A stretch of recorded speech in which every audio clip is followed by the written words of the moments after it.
भारतीय शिक्षा की ऐतिहासिक यात्रा के अंतर्गत वैदिक काल, बौद्ध काल के बाद मध्यकाल में इस्लामिक शिक्षा पर प्रकाश डालने का प्रयत्न किया गया। मध्यकाल के बाद अंग्रेजों के आगमन से भारतीय शिक्षा का स्वरूप बदल गया। पिछले सीरीज में वर्तमान शिक्षा को दो भागों में बांटकर ब्रिटिश कालीन शिक्षा और वर्तमान शिक्षा का संक्षेप में परिचय कराने की कोशिश की, जिसका विस्तृत स्वरूप आगे की सीरीज में उपलब्ध होगी। यद्यपि भारत में धर्मांतरण का कार्य मुगल काल से शुरू हो गया था, क्योंकि उस समय राजभाषा के रूप में फारसी का दर्जा मिला था। इसलिए मुगल शासन में उच्च पद प्राप्त करने के लिए काफी हिंदुओं ने इसे ग्रहण किया। कुछ हिंदुओं का धर्मांतरण भी हुआ। औरंगजेब के समय जजिया कर सुविख्यात हो गया था। जो हिंदू कर नहीं दे पाते थे, वह इस्लाम ग्रहण कर लेते थे। भारत में जजिया कर लगाने का प्रथम साक्ष्य मोहम्मद बिन कासिम के आक्रमण के बाद देखने को मिलता है। सर्वप्रथम उसने ही भारत में सिंध प्रांत के देवल में जजिया कर लगाया था। इसके बाद जजिया कर लगाने वाला दिल्ली सल्तनत का सुल्तान फिरोज तुगलक था। इसने जजिया को भूरा जस्व से निकालकर पृथक कर के रूप में वसूला। जजिया कर उस वक्त के दौर में सबसे विवादित कर था, जिसके लिए माना जाता था कि यह गैर मुसलमानों के अपमान के लिए लागू किया गया है। मुस्लिम शासन के दौरान इस कर को वसूलने के लिए एक स्पेशल टीम हुआ करती थी, जिसे जिम्मी कहा जाता था। वे जबरन कर वसूलते थे। तमाम विरोध झेलने के बाद मुगलों की तीसरी पीढ़ी के शासक अकबर ने 1579 में इस कर को समाप्त कर जनता को राहत दी। हालांकि अकबर के परपोते औरंगजेब ने 2 अप्रैल 1679 को इस कर को फिर लागू किया। भारत में ब्रिटिश हुकूमत जिस तरह से अपना पैर पसार रही थी, उस दौरान कई ईसाई मिशनरियों ने भी शिक्षा का प्रचार प्रसार किया था। शिक्षा की आड़ में व्यापक पैमाने पर धर्मांतरण कराया गया। मुगल काल का दीप जब अवसान की तरफ था और भारत में पुर्तगाल, डच, डेन, फ्रांसीसी और ईस्ट इंडिया कंपनी के लोग आए, तो प्रारंभ में इनका उद्देश्य व्यापार करना था। धीरे धीरे इन्होंने व्यापार बढ़ाने के साथ ही राज्यों को भी अपने आगोश में लेना शुरू कर दिया।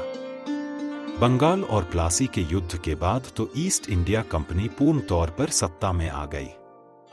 नवाब जहां उस समय अंग्रेजों की कठपुतली बन गए, तो वहीं सारे कार्य कंपनी के आदेश के अनुसार होने लगे। इस दौरान भारत में न केवल व्यापारी आए, बल्कि साथ साथ धर्म प्रचारक भी आए। इन ईसाई धर्म प्रचारकों ने धर्म को शिक्षा से जोड़कर बड़े पैमाने पर लोभ देकर धर्मांतरण कराया। वही धर्मांतरण आज भी समाज में विद्यमान है। ब्रिटिश कालीन शिक्षा को जानने से पहले भारत में शिक्षा को लेकर प्रारंभिक मिशनरियों का प्रयास क्या रहा, इसे जानना आवश्यक है। प्रारंभिक मिशनरियों का प्रयास भारतवर्ष में पश्चिमी देशों के लोगों का आगमन 15वीं शताब्दी से प्रारंभ होता है। सर्वप्रथम सन 1498 ईस्वी में प्रथम पुर्तगाली वास्को डी गामा आया था। इसने पहले कालीकट में अपना डेरा डाला और फिर शनाया अपना कार्य प्रारंभ कर दिया। पुर्तगालियों के पश्चात डच और फिर फ्रांसीसियों का आगमन प्रारंभ हुआ। तत्पश्चात स्पेन निवासी और अंग्रेज भारत आए। अपने देशों से चलने के पूर्व सबका उद्देश्य व्यापार के अतिरिक्त और कुछ न था, परंतु भारत पहुंचकर यहाँ की जर्जर राजनीतिक स्थिति से अनुचित लाभ उठाने का प्रयत्न सभी ने किया। इन लोगों ने अपने अपने अड्डे खोलना प्रारंभ कर दिया और धीरे धीरे भारत में राज्य स्थापित करने के विचार का श्री गणेश हुआ और फिर धर्म प्रचार का। यह सही है कि जिसको बैठने का स्थान मिलता है, वह पैर फैलाने का प्रयत्न करता है। यह कहावत विदेशियों के विषय में अक्षरशः चरितार्थ हुई। इधर मुगल साम्राज्य का दीपक मंद ज्योति से टिमटिमा रहा था और उधर विदेशियों के अड्डे खुल चुके थे। ये अड्डे प्रारंभ में बंदरगाहों के समीप खुले थे। 16वीं शताब्दी के अंत तक इन विदेशी कंपनियों का व्यापार चमक गया था और इन लोगों ने अपनी स्थिति सुदृढ़ कर ली थी। अकबर की दक्षिण विजय के कारणों में जहां राज्य विस्तार की भावना थी, वहीं पुर्तगालियों को नष्ट करने की भावना भी विद्यमान थी। दक्षिणी समुद्र तट पर पुर्तगालियों ने अपनी शक्ति बहुत काफी बढ़ा ली थी। तभी से अकबर को यह बात खटकने लगी थी। इसी प्रकार अन्य कंपनियां भी शक्तिशाली हो गई थी। फलस्वरूप 17वीं शताब्दी के प्रारंभ होते ही पश्चिमी देशवासियों ने उत्पात मचाना प्रारंभ कर दिया। ये कंपनियां अपना अपना राज्य स्थापित करना चाहती थी। इन कंपनियों में ईस्ट इंडिया कंपनी मुख्य रही। इसको अपने उद्देश्य की पूर्ति में पूर्ण सफलता भी मिली। इसने बंगाल, मद्रास और बंबई तथा आगे चलकर पूरे भारत में अपना राज्य स्थापित कर लिया। पुर्तगाली प्रथम ईसाई धर्म प्रचारकों में संत जावियर और रॉबर्ट डी नोगोली का नाम विशेष उल्लेखनीय है। संत जावियर भारत आने वाला प्रथम ईसाई धर्म प्रचारक है। यह शिक्षाकायों के लिए विश्वविद्यालय पादरी जेसुइट धर्म शाखा का था। ईसाई धर्म के प्रचार में इसने अपूर्व कार्य किया है। इसने तन, मन, धन से ईसाई धर्म का प्रचार किया। गांवों में इसी ने धर्म की पुस्तकें वितरित की और दिन रात अनेक कष्टों का सहन कर दूर दूर गांवों और नगरों में जाकर ईसाई धर्म का प्रचार किया। परंतु ईसाई धर्म के प्रचार में डी नोवोली का कार्यक्रम कम सराहनीय नहीं है। उसका तो भारतीयों पर विशेष प्रभाव पड़ा। उसका रहन सहन भारतीय सन्यासियों की भांति था और वह स्वयं अपने को पाश्चात्य ब्राह्मण बताता था। वह ब्राह्मणों के अतिरिक्त अन्य किसी का हुआ भोजन नहीं करता था। इन बातों का भारतीयों पर अधिक प्रभाव पड़ा और वह अधिक भारतीयों को ईसाई बना सका। वास्को डी गामा के आने के पश्चात ही ईसाई धर्म प्रचारकों की कई टोलियों ने आकर पश्चिमी भारत के समुद्री किनारों पर अपना कार्य प्रारंभ कर दिया था। उन्होंने शिक्षा को धर्म प्रचार का एक उत्तम साधन समझा था। अतः गोवा, दमन, द्वीप, लंका, हुगली, चिरगाम आदि स्थानों पर उन्होंने शिक्षा संस्थाएं खोली और एक नवीन शिक्षा प्रणाली को जन्म दिया। इन विद्यालयों में उन बच्चों के लिए शिक्षा का उचित प्रबंध था जिनके अभिभावकों ने अपना धर्म परिवर्तित कर लिया था। ये विद्यालय प्रारंभिक शिक्षा प्रदान करते थे।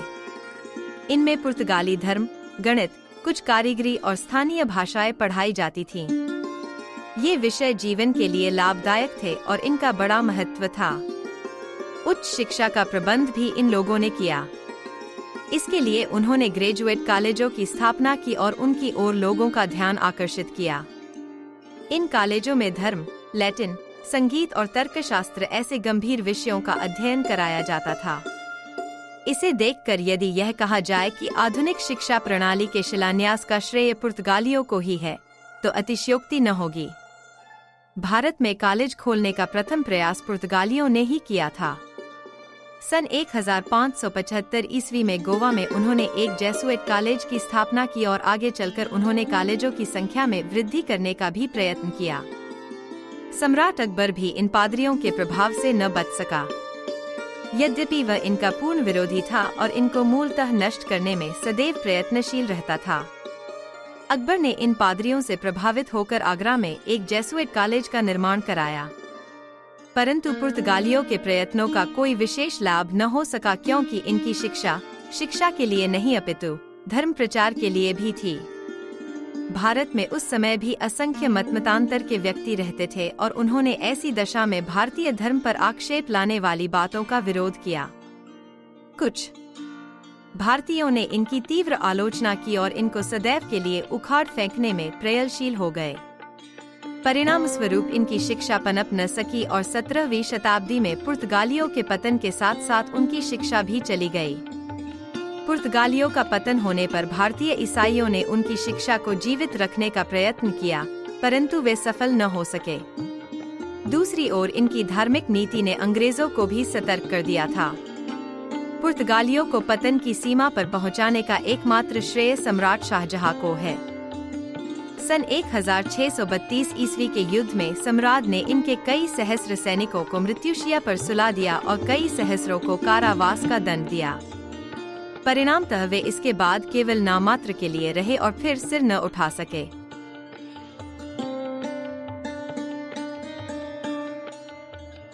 डच भारत के लाभजनक व्यापार को देखकर अन्य व्यापारी राष्ट्र भी इधर आकर्षित हुए। हॉलैंड निवासी डच बड़े कुशल नाविक और परिश्रमी थे। सामुद्रिक यात्रा करने में ये बड़े अभ्यस्त और प्रवीण थे।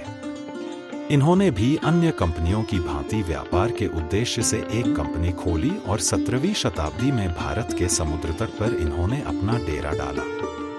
इन्होंने बंगाल में चिंसुरा और हुगली नामक स्थानों पर कारखानों का निर्माण कराया। डच बड़े राजनीतिज्ञ थे।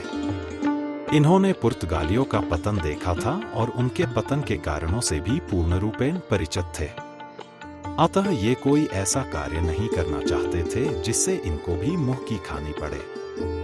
व्यापार चमकाने के लिए इन्होंने देशी राजाओं से मैत्री आवश्यक समझी, परंतु दूसरी ओर अंग्रेज इनके कट्टर विरोधी बन गए। अंत में अंग्रेजों ने चो से युद्ध छेड़ दिया। यह युद्ध सन 1619 ईस्वी तक चलता रहा, परंतु अंत में इंग्लैंड के राजा की मध्यस्थता के कारण दोनों कंपनियों में समझौता हो गया।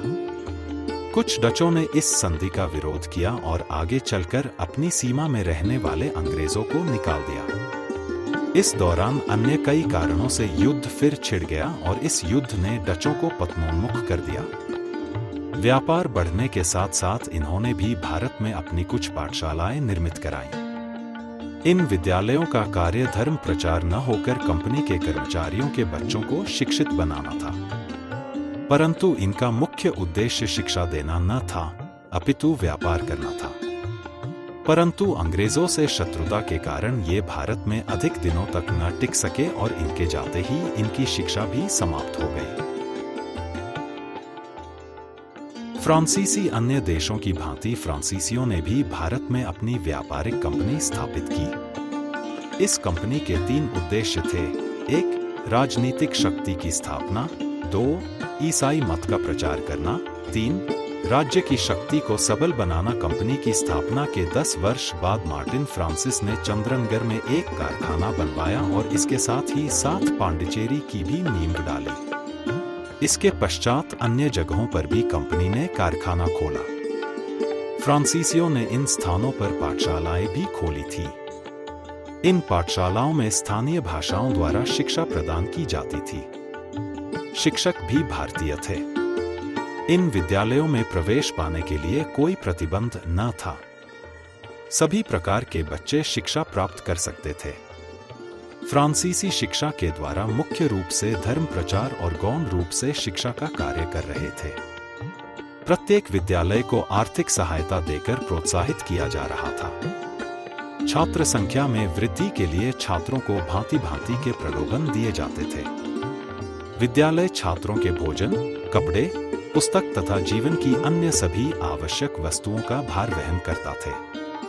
प्रत्येक विद्यालय में एक धर्म प्रचारक का होना आवश्यक था।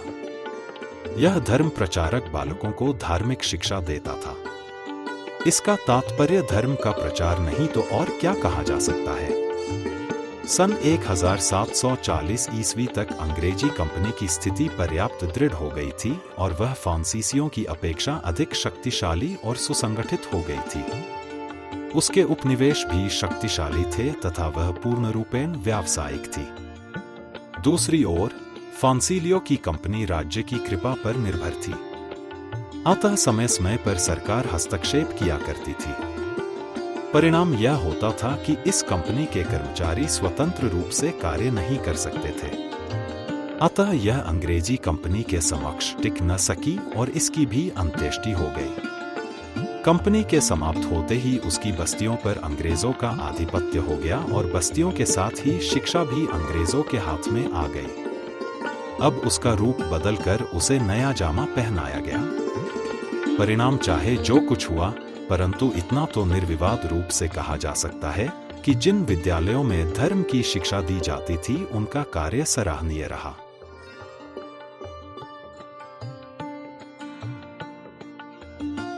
डेन बंगाल में सीतारामपुर और तंजौर के निकट तरंगम्यास पर डेनमार्क के निवासियों ने अपना अधिकार जमा रखा था।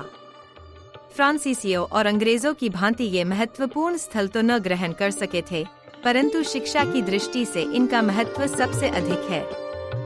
इनके धर्म और शिक्षा की अपनी विशेषता है और इसी विशेषता के कारण इनका नाम लिया जाता है। अन्यथा राजनीतिक दृष्टि से इनका कोई महत्व नहीं है। कुछ लोगों के अनुसार आधुनिक शिक्षा का मार्ग प्रदर्शन करने का श्रेय इन्हीं को है। इन्होंने जो कुछ कार्य किया है वह बड़ा सराहनीय है तथा यह आशा से अधिक उन्नति करते यदि इनके मिशनरियों ने अपने को अंग्रेजों के हवाले कर दिया होता। जिगेनवल्ड के असामयिक निधन के कारण डेनो का कार्य पूरा न हो सका और इन्हें निराश होकर अपने देश लौट जाना पड़ा। डेनमार्क की सरकार भी इन्हें सहायता न दे सकी। अतः आर्थिक अभाव के कारण इसे ईसाई धर्म प्रचारक समिति से सहायता लेनी पड़ी, पर यह सहायता उनकी आवश्यकताओं की पूर्ति के लिए पर्याप्त न थी। अतः उनकी प्रगति रुक गई। जिगेनवल्ड के कार्य को प्लूसो तथा स्वार्ज करते रहे, परंतु इनमें पर्याप्त कार्यक्षमता न थी। जिगेनवल्ड और प्लूसो जर्मन के निवासी थे। इन्हें भारतीय भाषाओं का ज्ञान नहीं था, अतः कार्य चलना कठिन था। इन दोनों ने भारत पहुंचकर सर्वप्रथम तमिल और पुर्तगाली भाषाओं का गहन अध्ययन किया। इन भाषाओं का ज्ञान होने पर इनकी गाड़ी तीव्र गति से चल पड़ी। अब ये गांवों में जाकर अपने धर्म का प्रचार करने लगे और अपना क्षेत्र त्रिचनापली, मद्रास सहित कई स्थानों तक बढ़ा लिया। डेन बड़े चतुर थे। उन्होंने शिक्षा का माध्यम स्थानीय भाषाओं को ही बनाए रखा तथा जन सहयोग प्राप्त करने के लिए मुसलमानों को प्राथमिकता दी। मुसलमानों के लिए प्रारंभिक विद्यालयों का निर्माण कराया और उनको बड़ा प्रोत्साहन दिया। जिगेनवल्ड ने सोचा कि धर्म प्रचार के लिए धार्मिक पुस्तकों का प्रांतीय भाषाओं में होना आवश्यक है। अतः उसने बाइबिल का अनुवाद तमिल में किया और तमिल भाषा का एक व्याकरण बनाया। इसके अतिरिक्त तमिल का एक कोश भी बनाया। इस प्रकार धर्म प्रचार और शिक्षा का क्षेत्र विस्तृत हो गया और एक छापे खाने की अत्यंत आवश्यकता पड़ी। धर्म प्रचार के लिए पर्चा इत्यादि आवश्यक होता है और यह अधिक संख्या में लिखा नहीं जा सकता था। अतः इस कमी को पूर्ति के लिए एक रोमन और तमिल लिपि का प्रेस खोला गया। अध्यापकों के प्रशिक्षण की ओर अभी तक लोगों का ध्यान नहीं गया था। डेनो ने अध्यापकों की दीक्षा के लिए प्रशिक्षण महाविद्यालय खोले और वहां अध्यापकों को प्रशिक्षित किया जाने लगा। यथासंभव छोटे बच्चों को पढ़ाने के लिए ही अध्यापकों को ही नियुक्त किया जाता था। डेनो ने अध्यापकों की दीक्षा के लिए प्रशिक्षण महाविद्यालय खोले और वहां उन्हें प्रशिक्षित किया जाने लगा। यथासंभव छोटे बच्चों को पढ़ाने के लिए दीक्षित अध्यापकों को ही नियुक्त किया जाता था। इनके समय में भी अध्यापकों की दशा अच्छी न थी। पाठ्य विषयों में धर्म का विशेष स्थान था और व्याकरण की ओर भी अधिक ध्यान दिया जाता था। बालकों को अंग्रेजी के साथ साथ बाइबिल पढ़ाया जाता था। इन्हें गिने व्यक्तियों ने अपनी उदार नीति और कार्यपटुता के कारण थोड़ी सी अवधि में 50,000 भारतीयों को ईसाई बना लिया। यह उनकी योग्यता और प्रभावशाली शिक्षा का परिचायक है।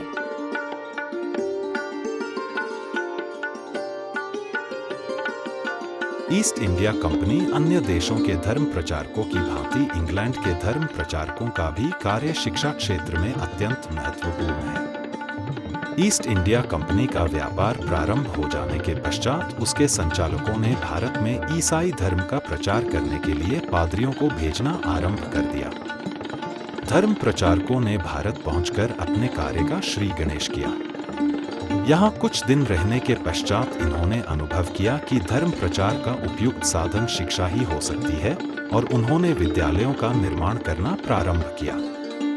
सन 1614 ईस्वी में कुछ भारतवासियों को घन इत्यादि देकर यहाँ धर्म की शिक्षा देने का कार्य सौंपा गया। इन प्रयत्नों के लिए कंपनी स्वयं व्यय का भार वहन करती थी। कंपनी के संचालकों ने धर्म प्रचार की बड़ी इच्छा प्रकट की। ये धर्म प्रचारक यहाँ आकर ईसाई बच्चों की शिक्षा का प्रयत्न करने लगे। इन बच्चों की शिक्षा दीक्षा के लिए पादरियों ने दातव्य विद्यालय खोले। इन विद्यालयों में भारत के गरीब बच्चों को भी शिक्षा दी जाने लगी और शनय शनय ईसाई धर्म का प्रचार बढ़ा और यही दातव्य विद्यालय आगे चलकर कंपनी की शिक्षा के आधार स्तंभ बने।